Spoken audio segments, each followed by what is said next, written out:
श्याम सुंदर श्री यमुने महाराज जी की जय। श्री गोवर्धन नाथ की जय। चिंता बता बोलो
अंतरे विराजता श्री गोवर्धन प्रभुना चरणों में नगर प्रणाम निवेदित करिए। समग्र वल्लभकुल ने पण सदैव्य दंडवत प्रणाम निवेदित करिए।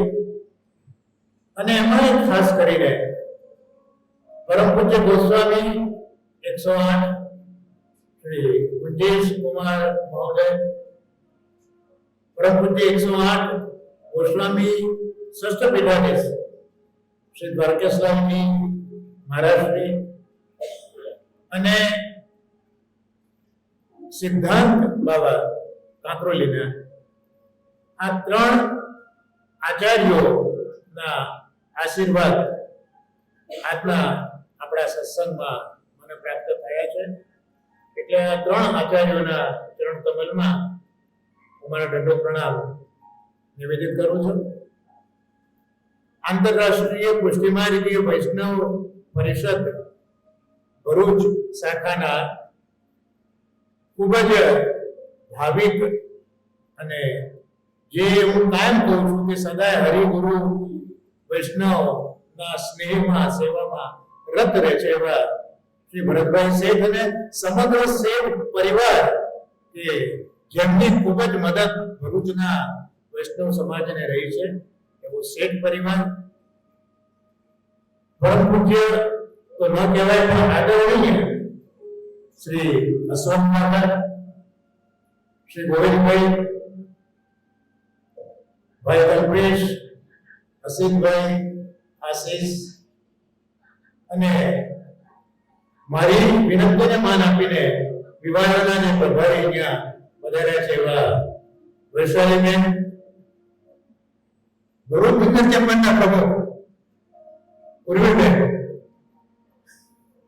અને આ બહેનોને બધાને ખૂબ પ્રોત્સાહિત કરે છે એવા મસાણી યજ્ઞેશભાઈ, એમના માટે તો તાલીઓ પાડીએ એટલી ઓછી છે, મારા માટે ના પાડતા એમના માટે પાડતો. તો બધા દર્શકભાઈ બધા ખૂબ જાણીતા ચહેરાઓ છે, એ બધાનું હાર્દિક સ્વાગત કરું છું, વંદન કરું છું. અને હવે આજે આપણે જે સત્સંગનું મિસ લઈને ભેગા થયા હતા એના તરફ આગળ વધીએ તો મારે એવું છે કે આ સત્સંગનો વિચાર એકદમ મને કેમ આવ્યો. તો હમણાં જ ભરતભાઈ વાત કરી કે ભરૂચના વૈષ્ણવ બહેનો એમણે જે ચંદનના શણગારો માટે જે સેવા કરી છે, એમની કાયમ સેવા એ ખરેખર ખૂબ સરાહનીય છે અને હું તો એમને વંદન પણ કરું છું, કારણ કે હું નથી કરી શકતો. અને એ રીતે ભરૂચના, વડોદરાના, નડિયાદના, અમદાવાદના વૈષ્ણવોના ઘરે બિરાજતા ઠાકોરજી આ ચંદનના જે આભૂષણો છે એ ધારણ કરશે એટલે કેટલી મોટી ઉપલબ્ધિ આ વૈષ્ણવ બહેનોને છે. તો એ સૌથી પહેલા ભરૂચમાં એમને જે સેવા આપી, પછી વડોદરા જવાના હતા અને કંઈક એ રીતનું બન્યું, કારણ ઘણી વખત સારા કામોમાં 100 વિઘ્ન આવતા હોય આપણે કહીએ છીએ, એટલે કંઈક થોડીક તકલીફ આવી અને મને પોતાને લાગ્યું, મારા ઘરમાંથી પણ લાગ્યું કે થોડુંક અવ્યવસ્થિત કંઈક થતું એવું લાગે છે. એ વખતે મનોમન યમુનાજીનું સ્મરણ મારાથી થઈ ગયું, કારણ કે પુષ્ટિ માર્ગમાં મહાપ્રભુજી આજ્ઞા કરી છે કે કોઈ દિવસ પ્રભુ પાસે કશું મંગાય નહીં. અને આપણે લૌકિકમાં પણ જોઈએ છે કે છોકરાને કંઈક લેવું હોય તો હટ કોની પાસે કરે? મા પાસે કરે, પિતાને તો કહે નહીં. એટલે એ વખતે મનોમન યમુનાજીનું સ્મરણ મને થયું અને એમના માની મેં વિનંતી કરી અને કૃપા માંગી એમની પાસે, અને ખરેખર ખૂબ સુંદર રીતે એ વડોદરાનો જે આપણો કાર્યક્રમ હતો તે સંપન્ન થયો. એટલે મને એમ થયું કે યમુનાજીના ગુણાનુવાદ આપણે કરવા જો બીજું તો આપણે શું કરી શકવાના હતા. એટલે એના લીધે આજે આપણે આ પરિષદના માધ્યમથી યમુનાષ્ટકમના ગુણગાનનો કાર્યક્રમ કરવા જઈ રહ્યા છે. તો એ યમુનાજી કેવા છે કે મેં વિનંતી કરી, કાલી ગલી અને માએ સ્વીકારી લીધી. તો એ ભાવ એ ડીઓ સાહેબના કીર્તનમાં આપની આગળ રજૂ કરશે.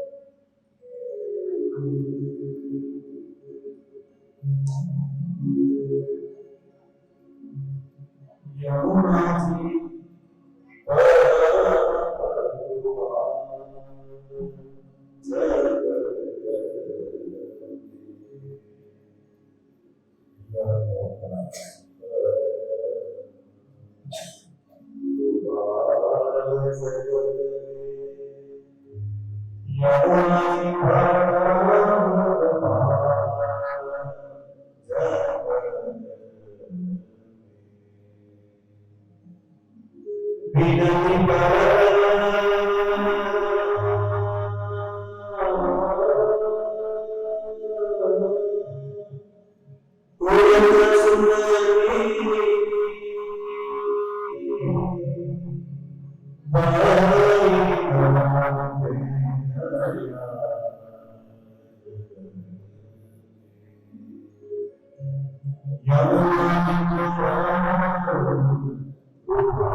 યમુનાજી કેટલા બધા કૃપાળુ છે. એક વિનંતી કરીએ અને તરત એ વિનંતી સાંભળી લીધી અને મારી ઉપર કૃપાળુ થઈ ગયા.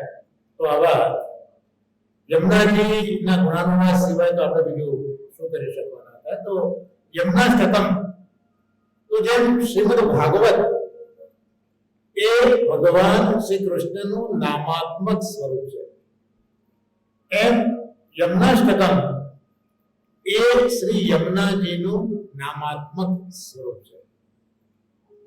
યમુનાષ્ટકમ એ 16 ગ્રંથ પૈકીનો પ્રથમ ગ્રંથ યમુનાષ્ટકમ છે.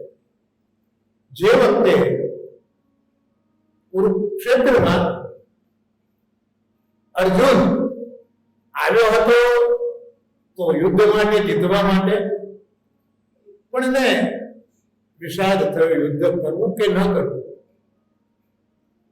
અને ઠાકોરજીએ એનો જે ક્ષોભ હતો, એની જે ગેરસમજ હતી એ બધી દૂર કરી અને આપણને કુરુક્ષેત્રની અંદર કૃષ્ણે ગાયેલી ગીતા મળે.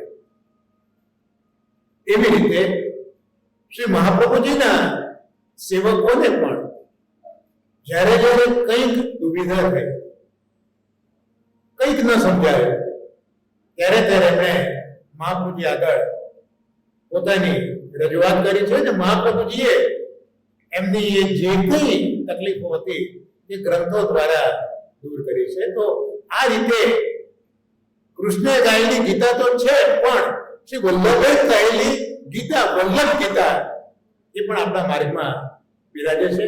કપિલ ભગવાને પણ ગીતા છે, જે કપિલ ગીતા પણ છે, ઘણી ગીતા છે, પણ આપણું કન્સર્ન અત્યારે વલ્લભ ગીતામાં છે.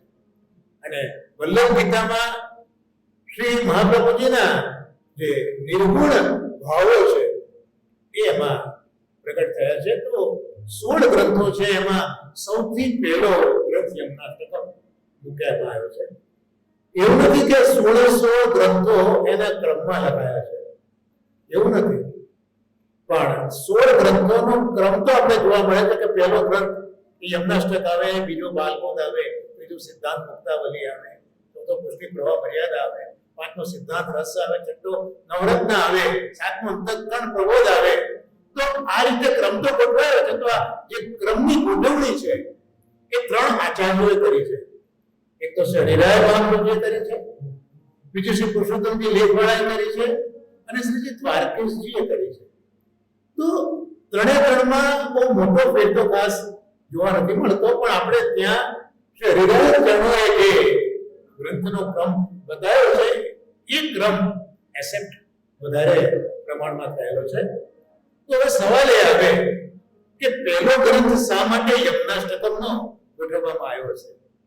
તો 16 ગ્રંથો નું મંગલાચરણ એ યમુનાષ્ટકમ છે. આમ તો જો આપણે જોઈએ કે અત્યારના સત્સંગની પણ શરૂઆત કરી મંગલાચરણની, તેમાં આપણે ઠાકોરજીને પ્રથમ યાદ કર્યા. તો 16 ગ્રંથોમાં ઠાકોરજીનું મંગલાચરણ કેમ જોવા નથી મળતું? આપણા માર્ગમાં તો એવું કહ્યું છે કે પ્યારાને પણ જે પ્યારું લાગે એને આપણે અતિ પ્યારું મળવાનું. તો પ્યારાને અતિ પ્યારી રાધિકાજી છે. તો તો એનાથી પણ ષોડશ ગ્રંથની શરૂઆત તો નથી. યમનાષ્ટકમથી જ કેમ છે? યમનાષ્ટકમથી એટલા માટે છે કે એ જે કૃષ્ણ છે અને કૃષ્ણને ગમતા રાધિકાજી છે, એ બંનેને ગમતા જો કોઈ હોય તો યમુનાજી છે. અને એટલા માટે યમનાષ્ટકમ એ ખૂબ જરૂરી છે. એટલે ભક્તિ નિશ્ચયના મહેલમાં વસેવાળો વાલમો, તો નિશ્ચયનો મહેલ એમાં જો પ્રવેશ કરવો હોય ને, તો પ્રવેશ દ્વાર એ શ્રી યમુનાજી છે. ભક્તિનું દ્વાર એ યમુનાજી જેટલું નહીં, પણ બ્રજ 84 કોષનું જે પ્રવેશ દ્વાર છે, જે મથુરા, એ પણ ભક્તિનું દ્વાર આપણે ગણવામાં આવ્યું કે જ્યાં યમુનાજી વહી રહ્યા છે. તો એટલા માટે યમનાષ્ટકમને મૂકવું એ ખૂબ જરૂરી છે. બીજું કે યમનાષ્ટકમ એટલા માટે મહાપ્રભુજી આપણા માટે પ્રગટ કરે છે કે અત્યારના કલિયુગના જીવો, એ કલિયુગના જીવોનું સ્થાન કઈ જગ્યાએ, કલિયુગના જીવોનું સ્થાન કઈ જગ્યાએ. માનો કે કોઈ એક વ્યક્તિ, એક ગ્રેજ્યુએટ થયો, એને જોબ જોઈએ છે, તો જોબ જોવા જશે તો જ્યાં વેકન્સી હશે ત્યાં કંઈક એનું કામ આગળ ચાલશે, પણ વેકન્સી નહીં હોય તો ત્યાં એનું કશું નહીં ચાલે. તો પુષ્ટિમાર્ગમાં જે અત્યારના કલિયુગના જીવો છે, એ જીવો માટે જો કંઈક પ્રાપ્ત કરવું હશે તો એ માત્ર યમુનાજી દ્વારા જ પ્રાપ્ત થશે. એટલા માટે કે મહાપ્રભુજીએ શ્રીમદ ભાગવતના અર્થોમાં સમજાવ્યો કે વ્રજમાં 4 પ્રકારના યુથો છે, 4 પ્રકારના ગોપીજનો છે. એક તો નિત્ય સિદ્ધા ગોપીજનો છે. બીજા જે ગોપીજનો છે એ બધા જે શ્રુતિઓ છે, વેદની શ્રુતિઓ છે, એ શ્રુતિઓ રૂપ બદલીને વ્રજની અંદર આવ્યા છે. ત્રીજા ઋષિઓ છે, એ ઋષિઓ આવ્યા છે. તો હવે આ જે 3 યુથો છે, એ યુથોમાં આપણે તો નિત્ય સિદ્ધા રૂપમાં તો છે નહીં, તો ત્યાં જઈશું તો નેચરલી આપણે પાછા જ આવીશું કે અહીંયા તમારી કોઈ જગ્યા નથી. હવે તમે જો વેદો પાસે જશો, શ્રુતિઓ પાસે, તો શ્રુતિઓ કહે છે કે તમે ક્યાં વેદની અંદર ગવાયા છો, વેદમાં તો અમે છીએ. તો ત્યાં જઈશું તો ત્યાં પણ આપણો કોઈ આવકાર કરનારો કોઈ છે નહીં. ત્યાર પછી તમે જશો ઋષિઓ પાસે, તો ઋષિઓ કે ભાઈ ટંકારણ્યમાં કેટલી બધી મહેનત કરી છે, ત્યારે અહીંયા વનમાં તમે શું કર્યું છે કે તમે મારી પાસે આવો છો? તો ત્યાં પણ આપણું કોઈ સ્થાન નથી. તો બાકી કોણ રહ્યું? માત્ર યમુનાજી રહે. એટલે યમુનાજીમાં જેમ કચરો પણ વહી જાય, અને અત્યારની પરિસ્થિતિમાં તો બધી લાશો પણ વહીને જતી હોય છે, એ યમુનાજી જે કૃપાળુ છે, એ કચરોને પણ વહીને લઈ જાય છે. એમ આપણા જેવા જીવો સુધી ભરેલા, એને પણ મુકામ સુધી પહોંચાડી આપનારા કોઈ હોય તો એ યમુનાજી છે. એટલે આપણે બધા જે કલિયુગના જીવો છે, એ બધા યમુનાજીના યુથના છે. સ્વામીજી મહાપુરી કહે છે કે એ તામસ યુથ છે. ચંદ્રાવલીજી કોણ? તો જે શ્રુતિઓ છે, એ શ્રુતિઓની જે અધિષ્ઠાત્રી છે એ ચંદ્રાવલીજી, તો એ રાજસ ભાવવાળા છે. કુમારિકાઓ ઋષિરૂપા, તો ઋષિરૂપા જે થાય એમની અધિષ્ઠાત્રી કોઈ હોય તો રાધા સહચરીજી છે.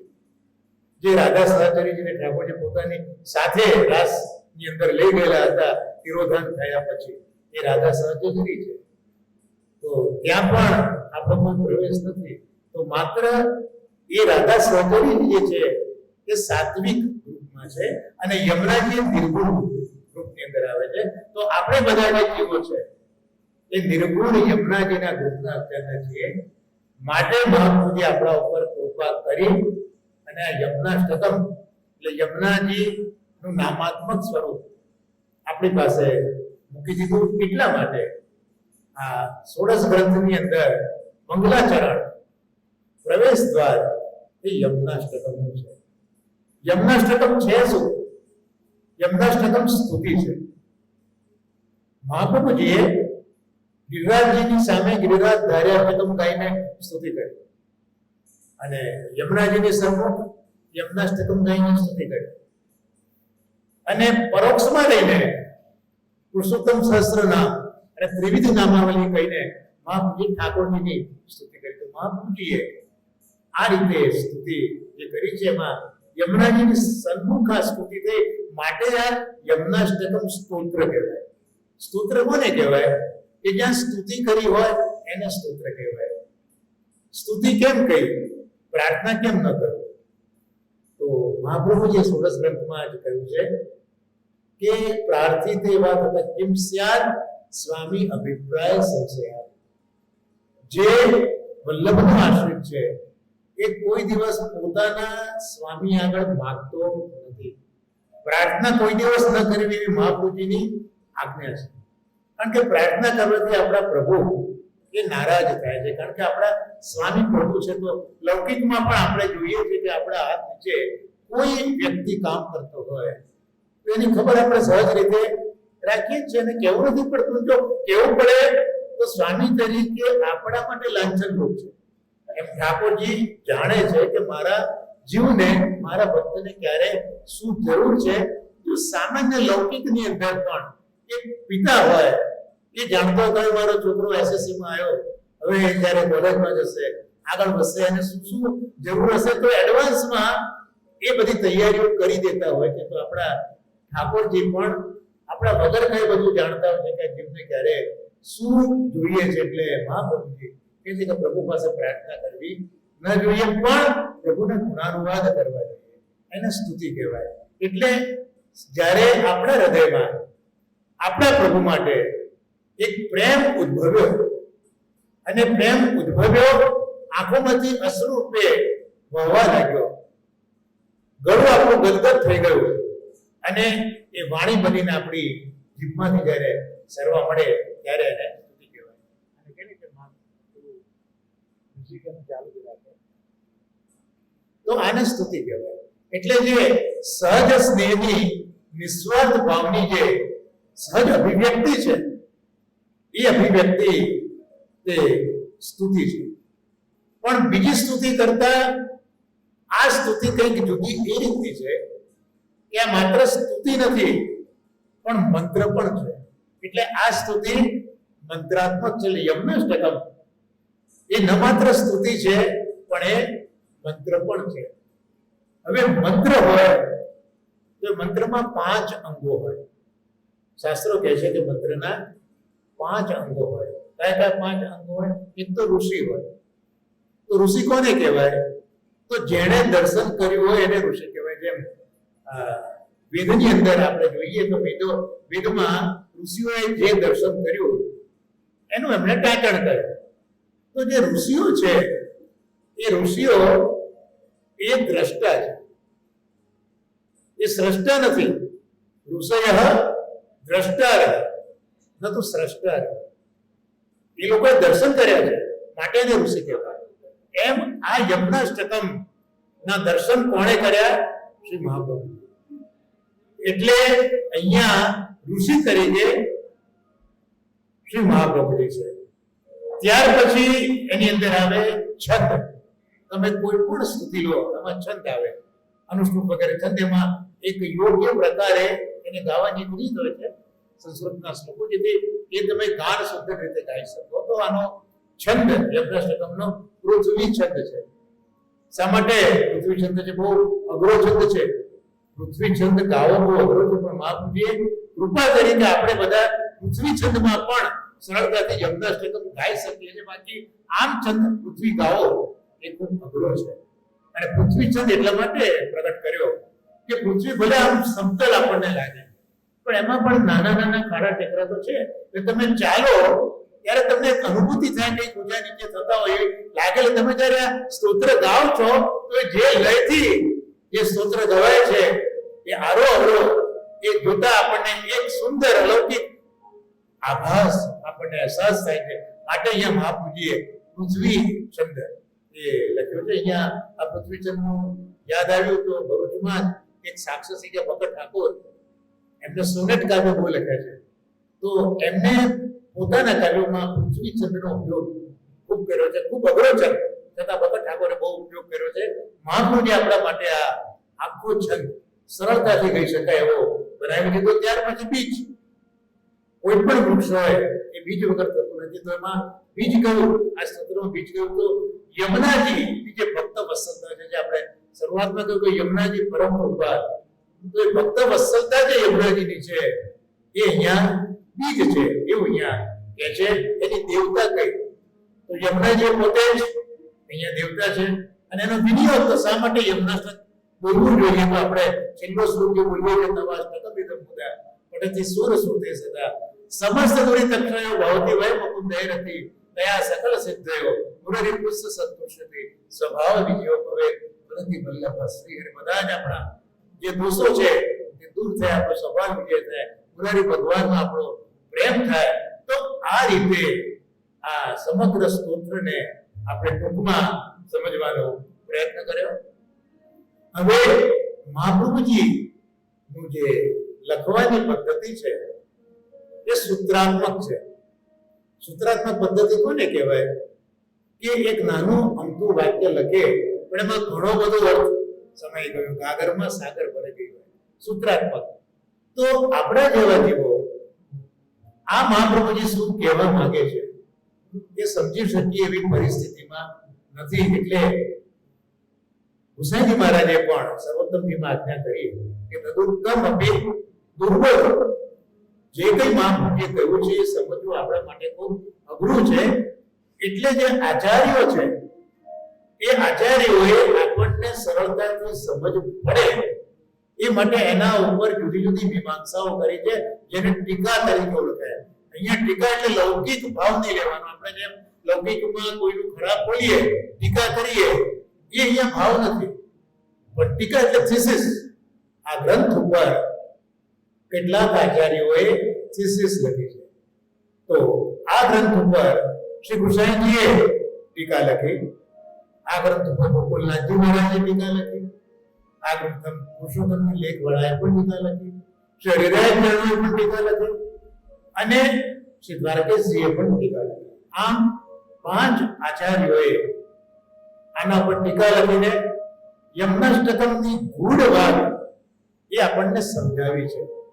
એટલા માટે હું અહીં કહું છું કે એવું નથી કે મહાપ્રભુજીએ યમનાષ્ટકમ પ્રથમ લખ્યો, એવું નથી.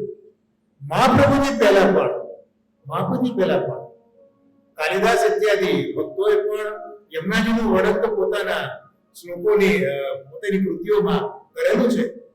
એટલું ને આદિ આચાર્ય શંકરાચાર્ય એમણે પણ 2 યમનાષ્ટકમ પ્રગટ કર્યા છે.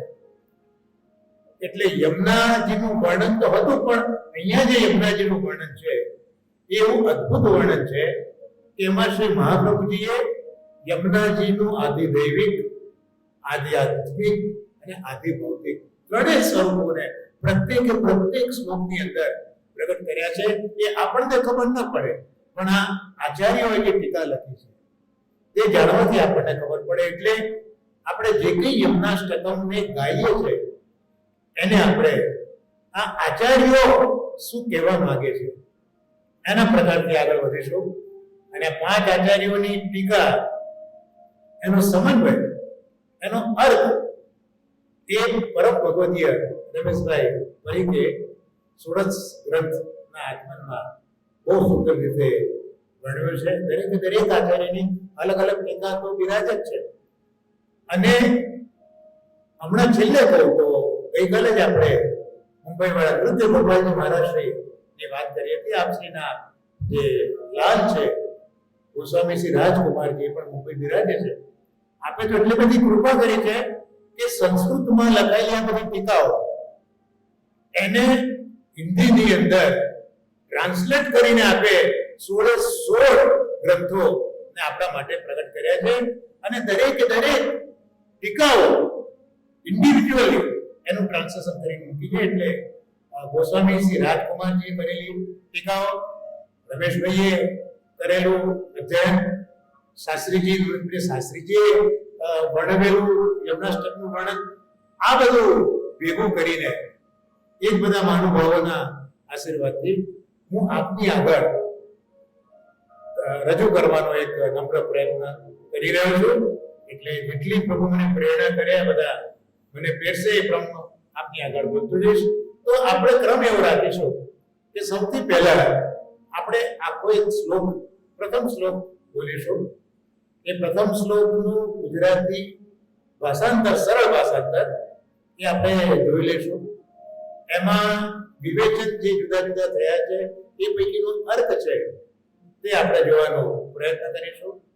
એ પૂરું થશે એટલે આ યમનાષ્ટકમ ઉપર કવિ નાનાલાલે જે ગુજરાતી ટ્રાન્સલેશન કર્યું છે, જ્યાં બધા પ્રેમથી ગાઓ છો, એ આપણે દરેક શ્લોક પાછળ એક વખત બોલીશું. અને આ શ્લોક પાછળ જે યમુનાજીના 41 પદો છે પૈકીનું કયું પદ વધારે નજીક છે તે પણ જોવાનો પ્રયત્ન આપણે કરીશું. તો આ રીતનો એક પ્રયત્ન આપણે ચાલુ કરીએ છીએ યમુનાજીની કૃપાથી. તો પહેલો શ્લોક આપણે બધા સાથે બોલીશું. નમામિ યમુનાવહં સકલ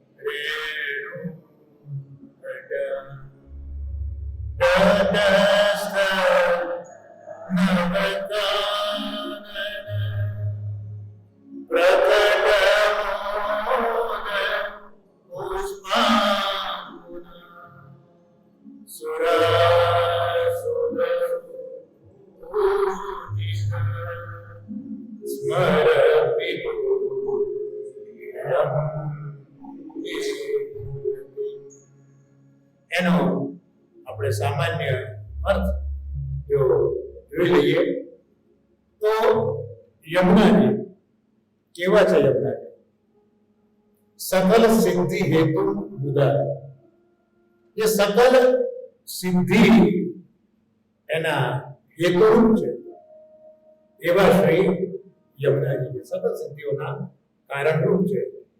બીજું,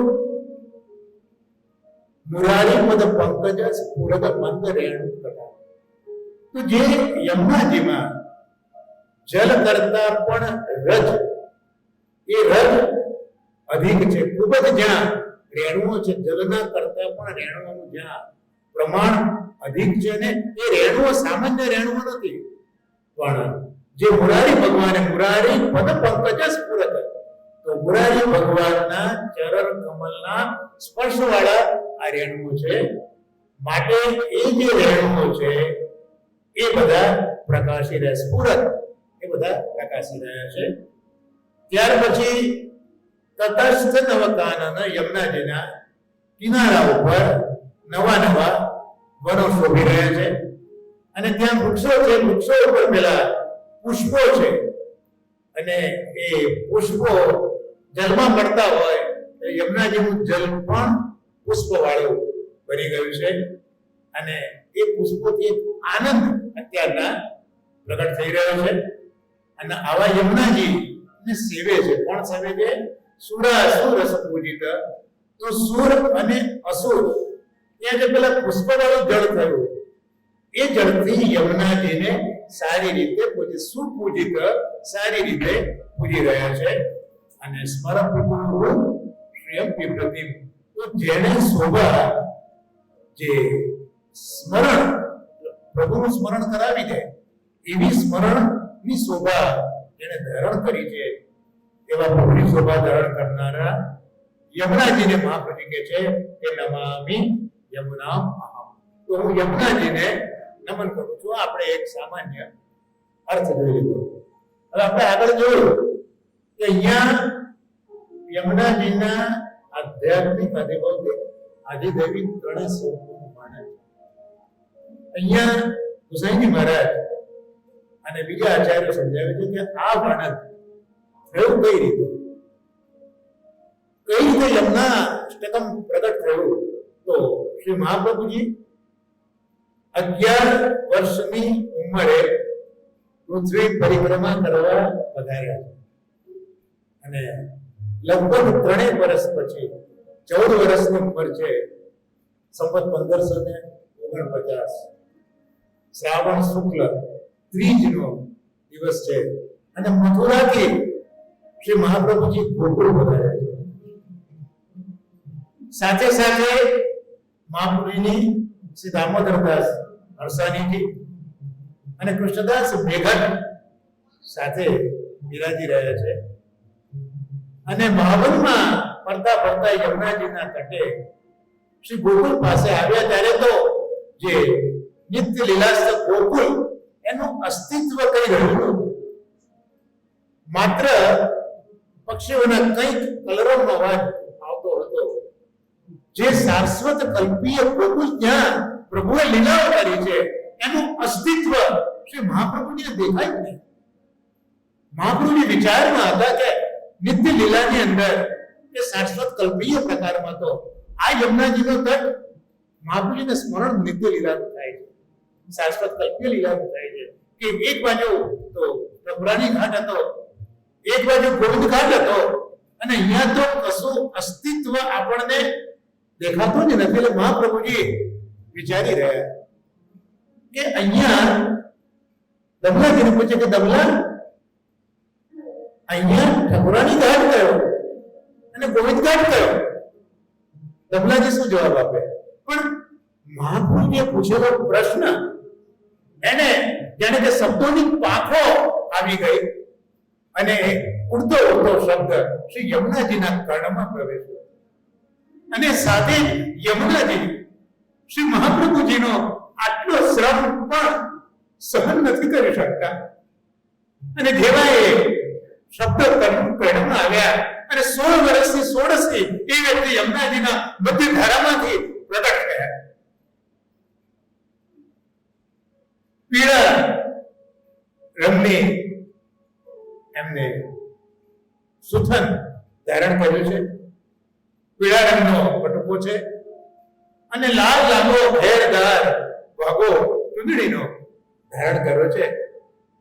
શ્રી મસ્તકે મુકુટ બિરાજે છે, ગલામાં માલાઓ શોભી રહી છે, બાજુબંધ શોભી રહ્યા છે, કર્ણની અંદર મરણાકૃત કુંડલો શોભી રહ્યા છે અને એ 16 વર્ષના યમુનાજી લાવણ્ય યુક્ત ચહેરાથી પ્રગટ થયા અને એમના પદ ઉપર અક્કે કમળ પ્રગટ થયા.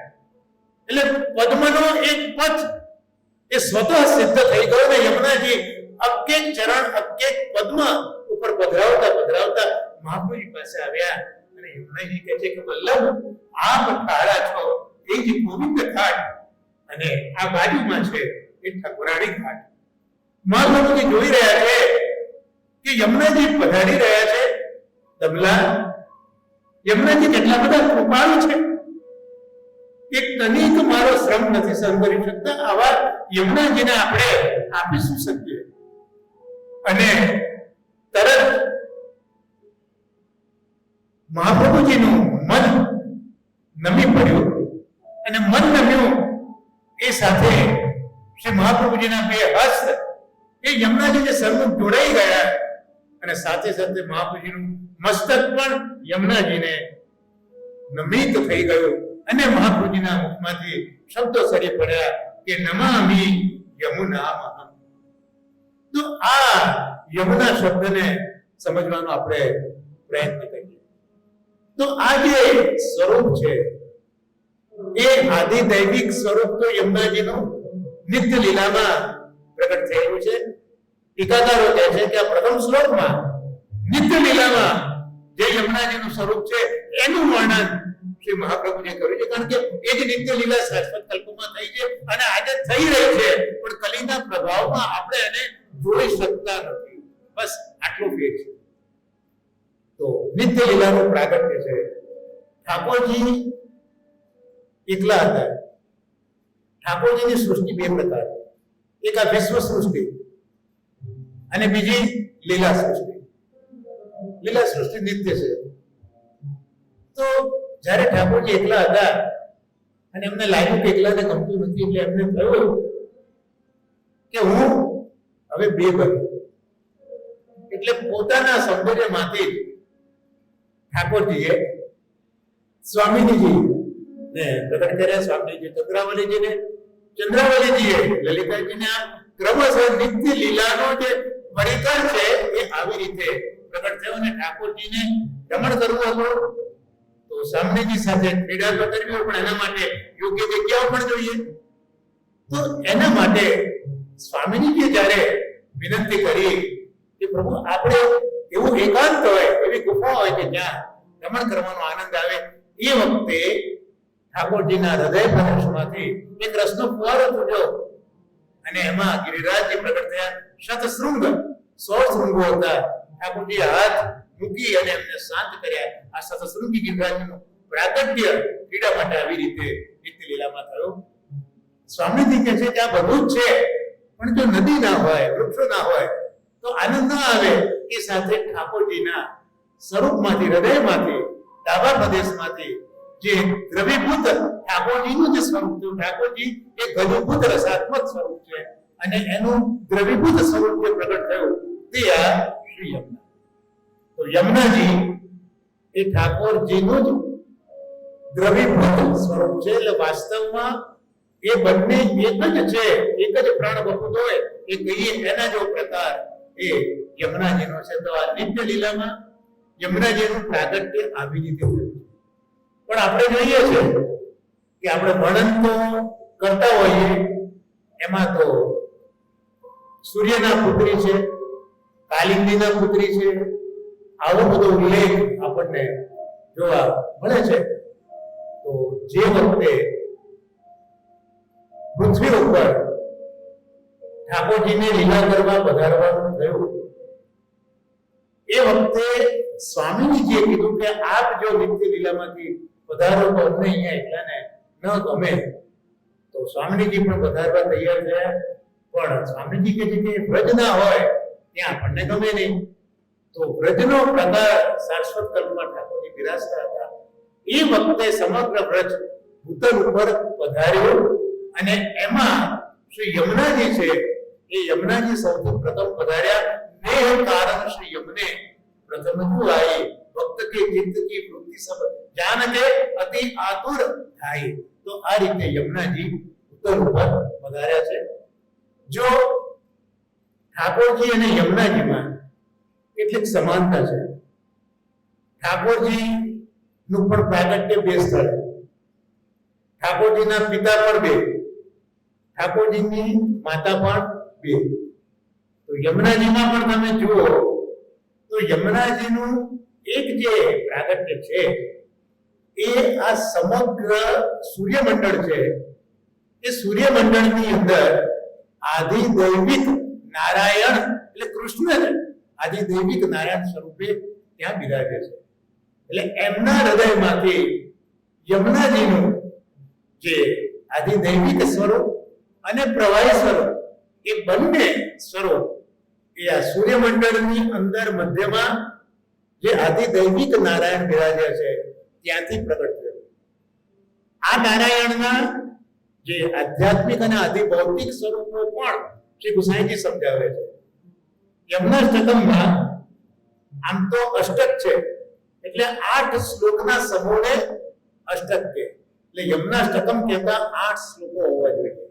પણ આમાં તો 9 શ્લોકો છે એટલે 8 શ્લોકોમાં યમુનાજીનું ગુણગાન કર્યા પછી યમુનાજી બોલતા જે ફલ પ્રાપ્તિ થાય છે તે દર્શાવતો 9મો શ્લોક છે અને આ 9 શ્લોક પૈકી છેલ્લા 300 શ્લોક 7, 8 અને 9 એના ઉપર ટીકા શ્રી ગોકુલનાથજી મહારાજે લખી છે અને 1 થી 6 શ્લોક એના ઉપરની ટીકા શ્રી ગુસાઈજીએ લખી છે એટલે ગુસાઈજીની પણ સંપૂર્ણ ટીકા નથી ગોકુલનાથજીની પણ સંપૂર્ણ ટીકા નથી પણ ગુસાઈજી મહારાજનું જે અધૂરું કાર્ય હતું એ ગોકુલનાથજી મહારાજે સંપન્ન કર્યું અને એનું જો કારણ પણ તમે વિચારો તો ગુસાઈજી છે કોણ ગુસાઈજી મૂળ તો શ્રુતિઓ છે ચંદ્રાવલીજી છે વેદાત્મક છે તો આ જે યમુનાજી છે એ યમુનાજીનું આધ્યાત્મિક સ્વરૂપ આપણે આદિદૈવિક તો આદિનારાયણ ભગવાન જે સૂર્યનારાયણ ભગવાન ત્યાંથી પ્રગટ થયા જોયું પણ આધ્યાત્મિક સ્વરૂપ કયું તો આધ્યાત્મિક સ્વરૂપ જે 3 વેદો છે ઋગ્વેદ, સામવેદ અને યજુર્વેદ. આ ત્રણ વેદ ત્રય, એ વેદ ત્રય એ યમુનાજીનું આધ્યાત્મિક સ્વરૂપ છે. અને જે સૂર્ય દેખાઈ રહ્યો છે આપણને, એ આદિ નારાયણ ભગવાનનું આદિ ભૌતિક સ્વરૂપ છે. એટલે આ રીતે એક પ્રાગટ્ય જે છે યમુનાજીનું, જેમ ઠાકોરજી પણ મથુરામાં પણ પ્રગટ થયા અને ગોકુળમાં પણ પ્રગટ થયા, એમ એક યમુનાજી આવી રીતે જે સૂર્ય મંડળ છે એમાં આદિનારાયણ ભગવાનના હૃદયમાંથી પ્રગટ થયા. આ એક પ્રાગટ્ય સ્થાન છે. અને બીજું બ્રજમાં જઈએ, જમનાવતા ગામ છે, અને જમનાવતા ગામમાં ભાનુકુંભને ત્યાં એ પ્રગટ થયા છે, માટે ભાનુસુત કહેવાય. તો જેમ ઠાકોરજી મથુરામાં પ્રગટ થયા, ગોકુળમાં પ્રગટ થયા, એવી રીતે યમુનાજી પણ બે જગ્યાએ પ્રગટ થયા. એટલે સિમિલી જે ઠાકોરજી સાથેની એ ઠાકોરજીના પણ બે પિતા વસુદેવજી અને નંદ બાબા, એમ યમુનાજીના પણ બે પિતા આદિનારાયણ અને અહીંયા વૃષભાનજી, અરે ભાનુકોપજી, માતા પણ બે દેવકીજી અને યશોદાજી. યમુનાજીને પણ એ રીતે પોતાને બે માતા, કારણ કે સૂર્યની જે પત્ની છે એનું નામ સંજ્ઞા. સૂર્ય જે છે એ આપણને જ્ઞાન આપે, એટલે સંજ્ઞા એ સમજ.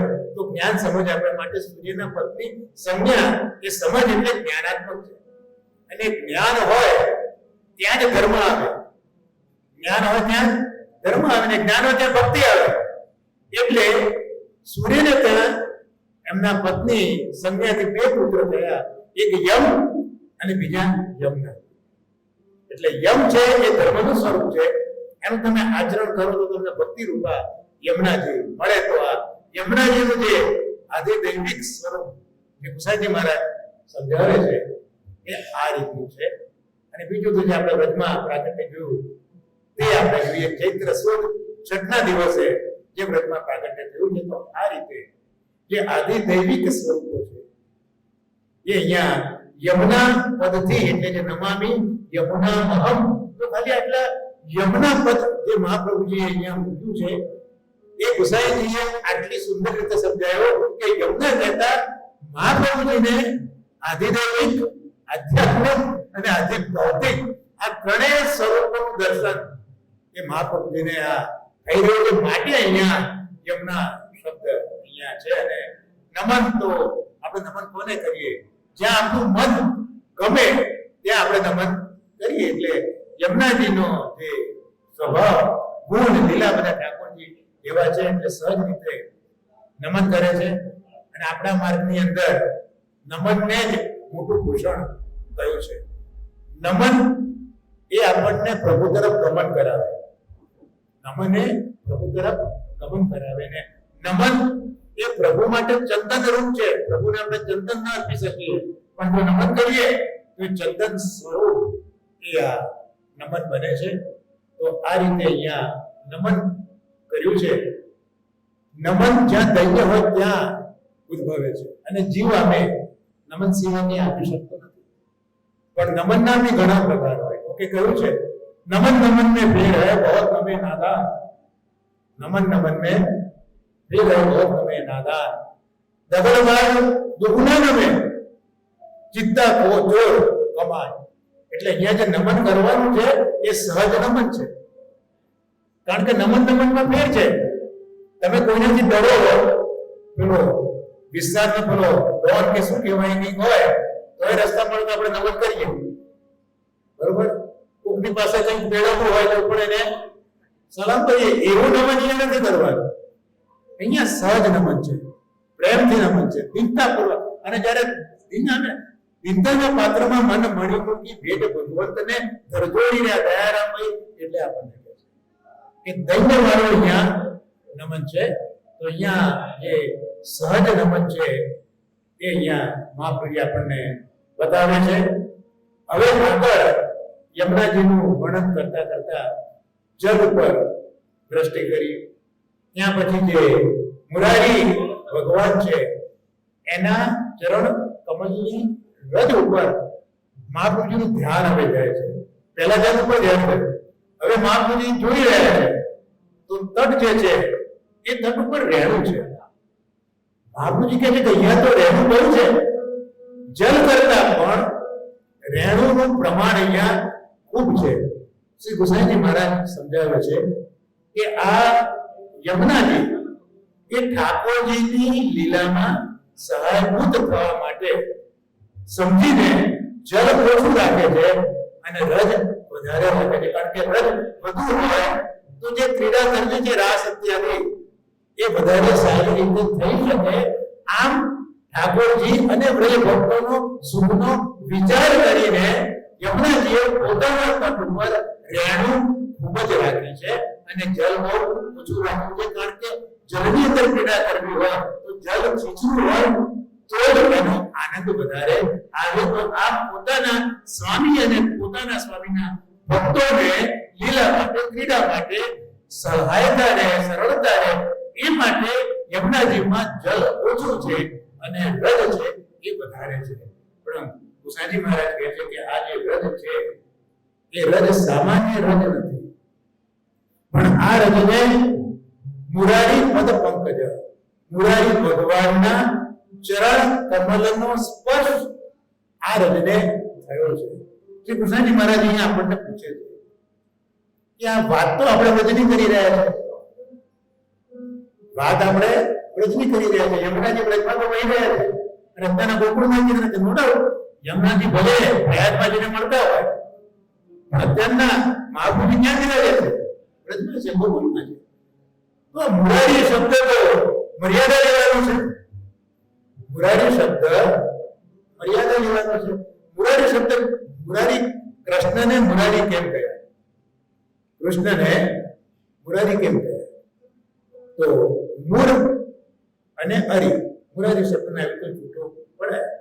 મૂળ અરી જેમ આપણે ગઈકાલે કંસારીને વિચાર કર્યો હતો ને, કંસ વત્તારી એમ મુરારી મૂળ વત્તારી. તો મૂળના અરી એટલે કૃષ્ણ જે છે તે કૃષ્ણ. તો મુરારી બન્યા કઈ રીતે? કૃષ્ણ મુરારી બન્યા કઈ રીતે?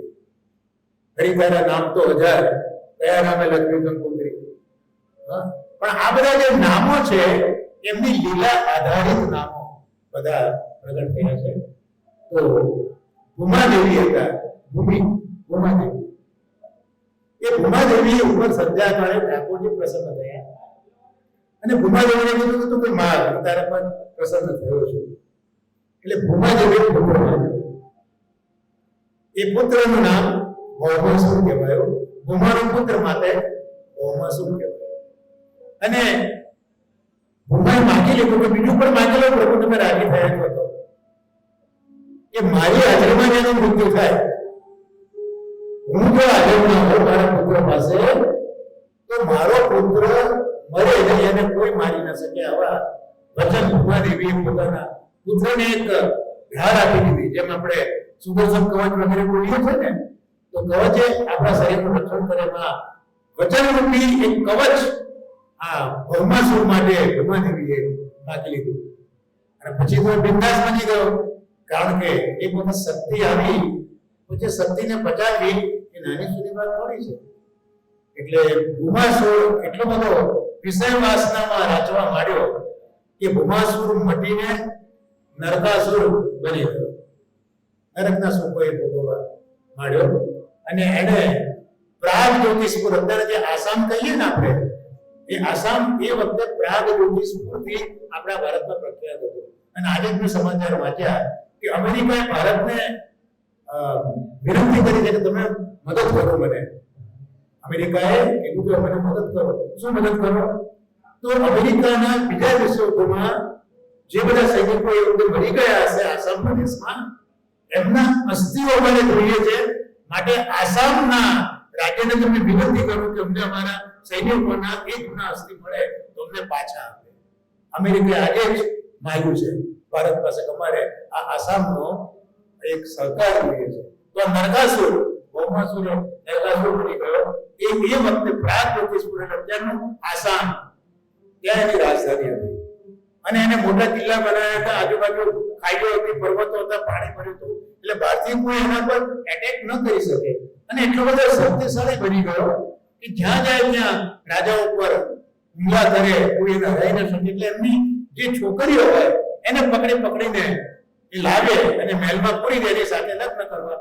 આમ કરતા કરતા 16,000 કુમારી કન્યાઓને એને નરકાસુરે, ભૌમાસુરે ભેગી કરી દીધી. તો એ મુક્ત કોણે કરાવી? ઠાકોરજી. અને ઠાકોરજી ત્યાં ગયા અને આખી રક્ષા કરનારો મૂળ નામનો એક રાક્ષસ હતો, જે પેલી જળની અંદર રહેતો હતો, જે ખાઈઓ ખોદી હતી એમાં પાણી ભરેલું હતું, અને એની રક્ષા મૂળ નામનો દૈત્ય કરતો હતો. 5 માથા એને હતા, 5 અવિદ્યા, એ અવિદ્યા સૂચક આ એના 5 માથા. અને ઠાકોરજી એની સાથે લડવા ગયા ત્યારે સત્યભામાને સાથે લઈને ગયા. મહાપ્રભુજીએ સુબોધનીજીમાં પ્રગટ કર્યું છે કે ઠાકોરજીને તો 8 પકડની હતી, એમાં સત્યભામાને લઈને જ કેમ ગયા લડવા માટે, કેમ બીજીને સાથે ના લઈ ગયા? તેનું કારણ મહાપ્રભુજીએ સુબોધનીજીમાં સમજાવ્યું છે કે સત્યભામા એ ભૂમિ સત્યભામા સ્વરૂપે પ્રગટ થયા. અને પેલું વરદાન માંગ્યું છે ને કે મારી હાજરીમાં જ મારો પુત્ર મરાય, એટલે ઠાકોરજી સત્યભામાને સાથે લઈને ગયા છે. અને ત્યાં પેલા મૂળને માર્યો, અને ત્યાર પછી આ જે ભૌમાસુર હતો એનો વધ કર્યો. 16,000 જે સ્ત્રીઓ હતી, જુઓ અત્યારના લોકો ખાલી સમાજ સેવા કે સ્ત્રીઓના ઉદ્ધારની ખાલી વાતો કરે છે. ખરો ઉદ્ધાર તો કૃષ્ણે કર્યો છે કે 16,000 કન્યાઓ જે કસૂરને ત્યાં રહી આવી છે એને કોણ સુધારે? જ્યારે કૃષ્ણે એક ક્રાંતિ સર્જી સમાજમાં, અને 16,000 એ તરછોડાયેલી જે કુમારિકાઓ હતી એનો સ્વીકાર કૃષ્ણે કર્યો છે. અને ભાગવત તો કહે છે કે આ 16,000 કુમારિકાઓ સાથે ઠાકોરજીએ એક સાથે જ લગ્ન કર્યા છે. એવું નથી કે એકને ત્યાં 15 ને પછી ગયા તો 16,000 સાથે કરતા તો કેટલો સમય બીતી જાય. પણ ઠાકોરજીએ 16,000 સ્વરૂપો ધારણ કર્યા છે, અને લગ્ન કરાવનારા જે પંડિતો હોય એ પણ એટલી જ સંખ્યામાં ઠાકોરજી પ્રગટ કર્યા છે. એટલે 16,000 કન્યાઓના એક સાથે લગ્ન ઠાકોરજી કર્યા છે, એનો સ્વીકાર કર્યો છે. પણ ખરું સમજવાનું કહીએ છીએ મુરારી શબ્દ માટે કે જે રીતે આ કુમારિકાઓને પકડી એમણે ઠાકોરજીને વિનંતી નથી કરી કે તમે મને છોડાવો, એવું ઠાકોરજીને વિનંતી નથી કરી. જ્યારે તમે જુઓ કે જરાસંઘે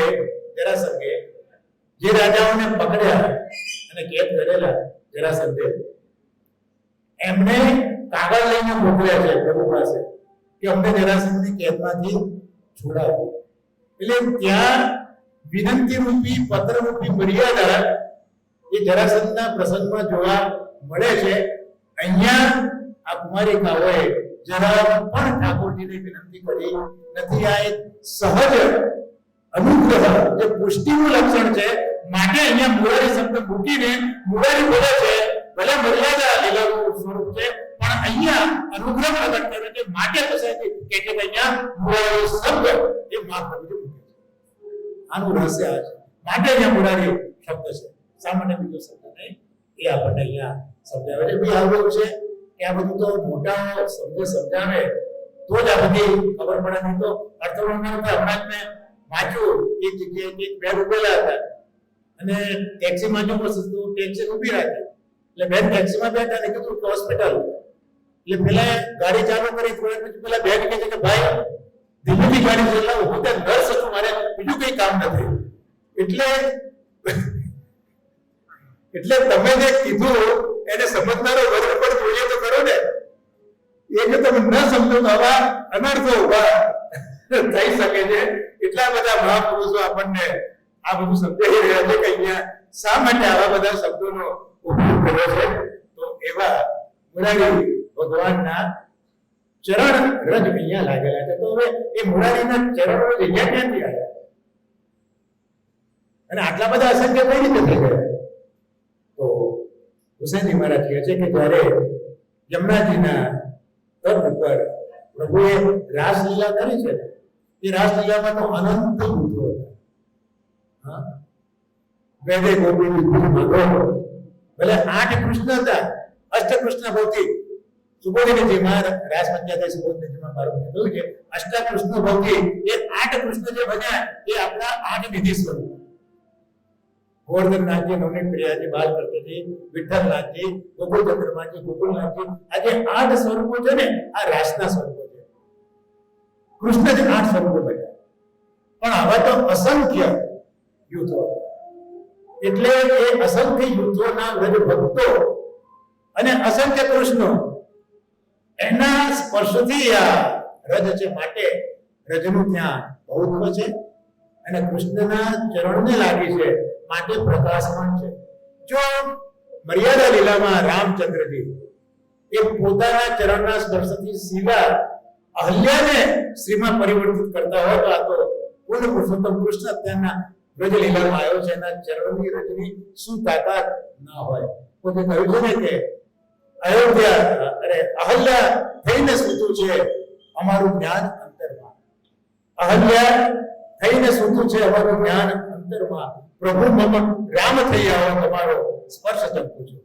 એમ આપણે પણ કૃષ્ણને વિનંતી કરીએ કે અમે પણ અત્યારના પેલી અહલ્યા જેવા કે શીલા જેવા છે આપના ચરણનો સ્પર્શ ચંપું છું. એટલે જ મહાબલી પ્રગટ થઈને કૃષ્ણને આપણી પાસે લઈ આવ્યા છે. તો આ ચરણ રજનો પ્રભાવ અહીંયા બતાવ્યો શા માટે વધારે છે અને શા માટે એ સ્ફુરાયમાન છે. હવે પછી યમુનાજીના જળનું દર્શન કર્યું, યમુનાજીની રજનું દર્શન કર્યું. હવે આજુબાજુનો જે તટ છે ત્યાં મહાપ્રભુજી નિરખી રહ્યા છે, જોઈ રહ્યા છે. આપણે પણ જઈએ ને કોઈ નવી જગ્યાએ જોઈએ તો ત્યારે બાજુ પછી આપણે એનું ઇન્વેસ્ટિગેશન તો કરીએ ને તો જોઈ રહ્યા છે તો મહાપ્રભુજી જુએ છે કે નવા જે વનો છે તે છે. જો અહીંયા જંગલ શબ્દ નથી વાપરતા પણ કાનન વન શબ્દ વાપર્યો છે. કારણ કે જંગલમાં રુદ્રતા છે અને વનની અંદર કમનીયતા છે.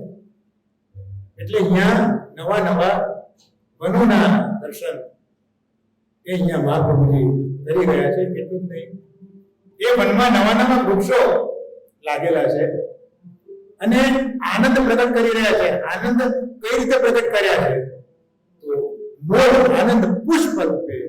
તો વૃક્ષોને આનંદ થઈ રહ્યો છે એ અહીંયા પુષ્પ રૂપે દેખાઈ રહ્યો છે. મહાપ્રભુજી અહીંયા જે કહે છે પ્રગટ મોદ પુષ્પાંગોના, એટલે અહીંયા જે મોદ છે વૃક્ષોને થઈ રહ્યો છે એ પુષ્પ રૂપે પ્રગટ થઈ રહ્યો છે.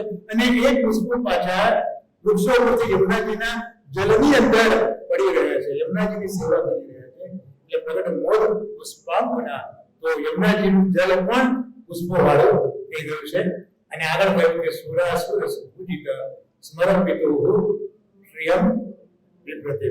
તો હવે આ રીતે જે જળ બન્યું, પુષ્પવાળું જળ બન્યું, તો એનાથી સુર અને અસુર એ યમુનાજીને સારી રીતે પૂજી રહ્યા છે. તો હવે સુર અને અસુર એટલે શું? તો આપણે એમ માનીએ કે સુર એટલે દેવતાઓ, અસુર એટલે દૈત્યો. આપણે વાત કરીએ તો સાંજે કે ના, અહીંયા સુર એટલે જે રાસલીલામાં પ્રભુ અંતર્ગત થયા અને જેમણે પોતાનામાં દોષ જોયો અને પ્રભુની સ્તુતિ કરી એ બધા સુર છે. અને અસુર જે પ્રભુનો વાંક હોય છે એ બધા અસુર છે. આવી રીતે બ્રજ ભક્તો પણ સુર અસુરની ભાવના આ રીતે ગુસાઈજી આપણને સમજાવે છે. એ બધા જે પેલા જળ જે પુષ્પ વાળું છે એનાથી યમુનાજીનું પૂજન કરી રહ્યા છે.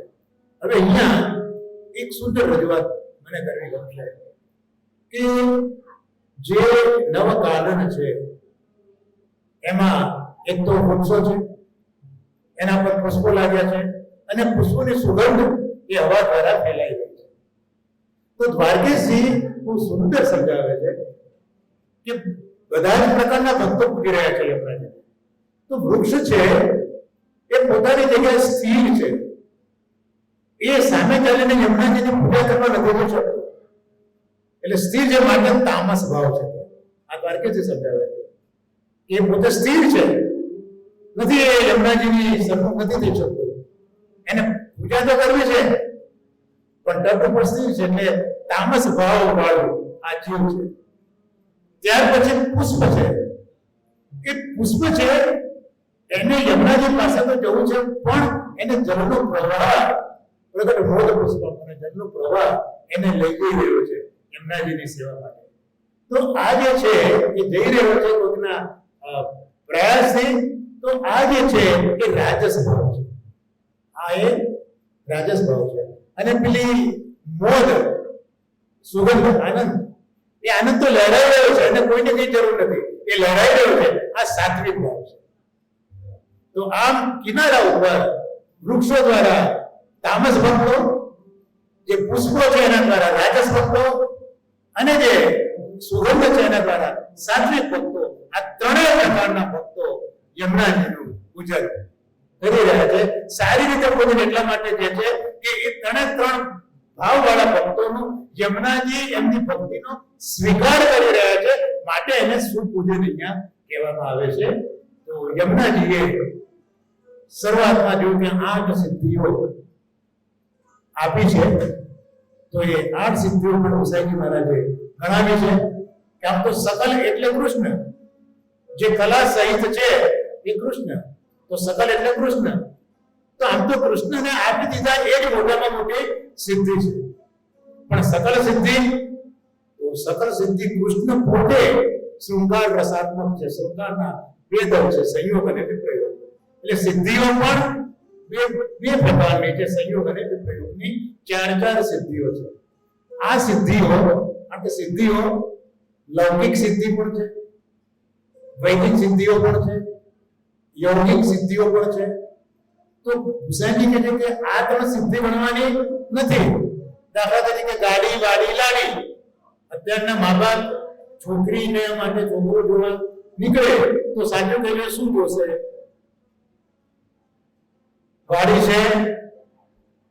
ગાડી છે બરોબર છે ને? તો આ જે હાંસલ થાય એ લૌકિક સિદ્ધિઓ એ તમે તમારા કર્મથી હાંસલ કરો। क्या तो क्या देवतानी पासेથી તમે ના કરાવડો તો મને આપો, તો આ લૌકિક સિદ્ધિની વાત નથી કરતા।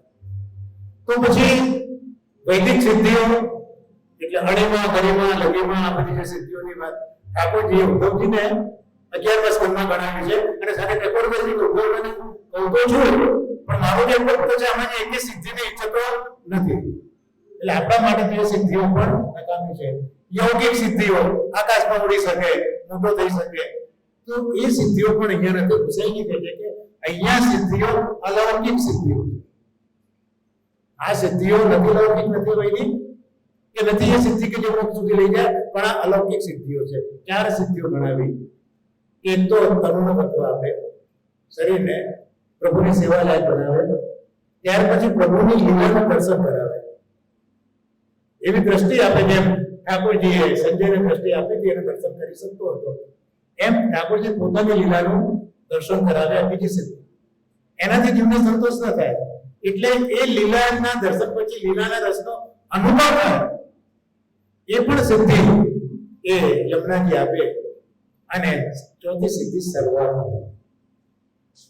તો સંયોગની આ 4 સિદ્ધિ જે તમે બહારથી જોઈ શકો છો, આ દ્રષ્ટિથી જોઈ શકો છો, અને વિયોગ હોય ત્યારે આંતરદ્રષ્ટિ હોય ત્યારે આ જ સિદ્ધિઓ અંતરમાં તમને દેખાય। तो आम 8 प्रकारની સિદ્ધિઓ, 4 સંયોગ 4 વિપ્રયોગની એ આપનારા શ્રી મહાપ્રભુજી છે। તો આ પ્રથમ જે શ્લોક છે આપણે એ શ્લોકમાં જે 8 ઐશ્વર્ય ગુસાઈજી મહારાજ કહે છે કે પ્રત્યેક શ્લોકમાં એક ઐશ્વર્ય પણ મહાપ્રભુજી ગાયું છે। તો 8 સિદ્ધિ તો આપણે જોઈ, 8 ઐશ્વર્ય ક્રમશઃ 8 શ્લોકમાં આપણે જોતા જઈશું। તો પ્રથમ શ્લોકમાં જે ઐશ્વર્યનું દાન કર્યું યમુનાજીએ તે ઐશ્વર્યનું નામ સકલ સિદ્ધિદાતા। તો યમુનાજીએ બધી સિદ્ધિનું દાન કર્યું। હવે ત્યારે ત્યાં સિદ્ધિઓને પણ જો હું સમજાવવા બેસીશ ને તો પછી એનું કંઈ અંત નહીં આવે, એટલે બહુ ડિટેલમાં હું જતો નથી, તમને ખાલી નામાભિધાન કરી દીધું કે કઈ કઈ સિદ્ધિઓ હતી। તો આપણે હવે આ જે પ્રથમ શ્લોક જોયો ગુસાઈજી મહારાજની કૃપાથી, દ્વારકાસાજી મહારાજની કૃપાથી આપણે નિવેદન જોયું, મારું કહેવું કે કઈ હું સમજો ને તમને સમજાયો, તો એ આપણે પહેલા એનું ગુજરાતીમાં કવિ નાનાલાલ જો સોળસ ગ્રંથ એટલા બધા પ્રભાવવાળા હતા કે કવિ નાનાલાલ, તમે બધા કવિ નાનાલાલનું નામ સાંભળ્યું જ ખરું? જે જૂના લોકો જેમણે સાંભળ્યું હશે, આ નવા બધા હોય એને નાનાલાલનું નામ સાંભળવું શક્ય નથી. ગુજરાતી સાહિત્યમાં એક કવિ થઈ ગયા દલપતરામ. દલપતરામ કવિ થઈ ગયા વર્ષો પહેલા, એમના દીકરા નાનાલાલ. દલપતરામની કવિતા હતી કે ઊંટ કહે આ સમામાં વાંકા અંગવાળા ઘોડા, ઉધડ ઉપર પશુઓ અને પક્ષીઓ અપાર છે. એમ આખી કવિતા એમને લખી હતી. અને છેવટે ઊંટ આવું કહે છે ને, એટલે છેલ્લે દલપતરામે કીધું કે દાખે દલપતરામ, અન્યનું તો એક વાંકું આપના 18 છે. પેલો ઊંટ છે 18 અંગે વાંકો, એ આનો આ વાંકું છે, આનું તો આ વાંકું છે, એમ ભણાવવા લાગ્યો. દલપતરામ કે ભાઈ અન્યનું તો એક વાંકું આપના 18 છે. તો દલપતરામે આવી કવિતા લખી હતી. નાના નાના હતા ત્યારે ભણતા હતા તો કઈ મગજમાં રહેવું છે. હવે આવું પડે મને યાદ રહેતું નથી, પણ નાનું મગજમાં આવું બધું યાદ રહી ગયું છે, એકદમ યાદ આવ્યું. અને એ દલપતરામના દીકરા છે નાનાલાલ.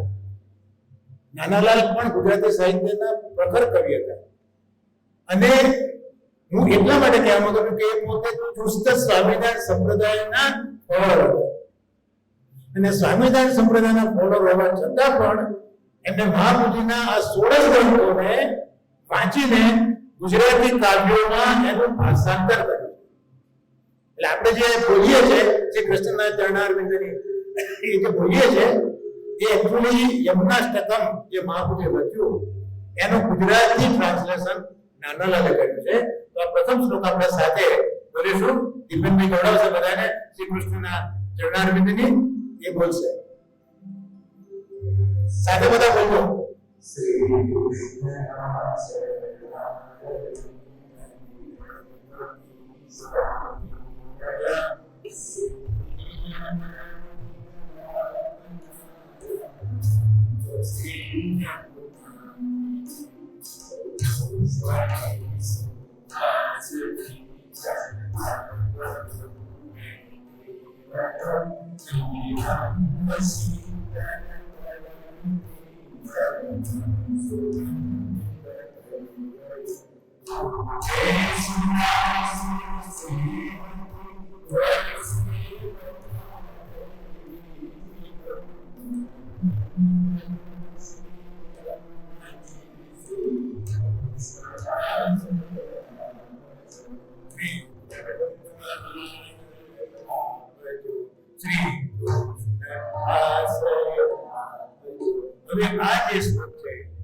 એમાં 41 પદમાંથી જે પદ કઈક નિકટતા છે એનું ગાન દીપેન અને વિયોસા તમારી પાસે તમારી સન્મુખ કરશે.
શ્યામ સુંદર શ્રી આપણે માહિતી છે તો આજનો આપણો વનવાસ હતા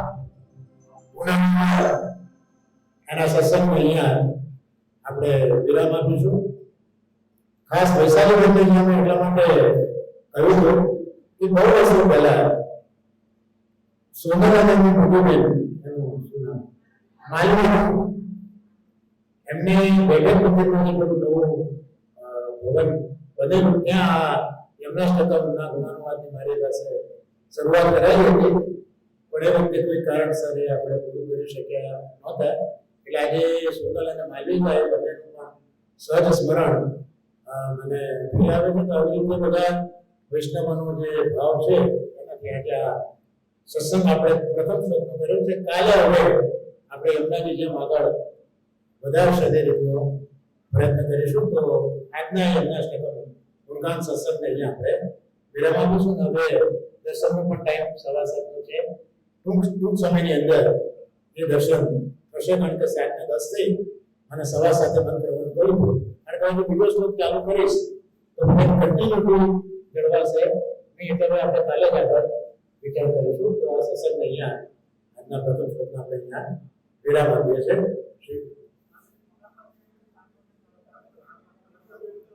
કાલે બધા પહેલા આવી શકો એમ હો. આ ગરમી તો ઘણી છે, તાપ તો ઘણો છે એટલે અઘરું છે. 4:30 વાગે સાહેબમાં આવો.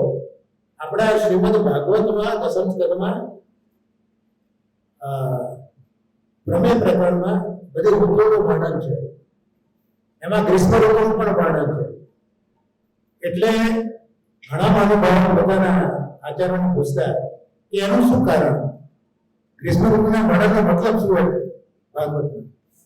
તો કે ભાઈ વ્રજના વનવાસીઓ છે એમને કેવો ગ્રીષ્મનો તાપ થતો, બસ આ એ બધા એ અવસ્થા ભાવ છે. એટલે એવો ભાવ રાખજો તો આ ગરમી તમને તકલીફ નહીં મળે. કૃષ્ણ મગજમાં આશરે તો આ ગરમી તમને નહીં કરે. બરોબર? તો સર્વ વૈષ્ણવોને જય શ્રી કૃષ્ણ.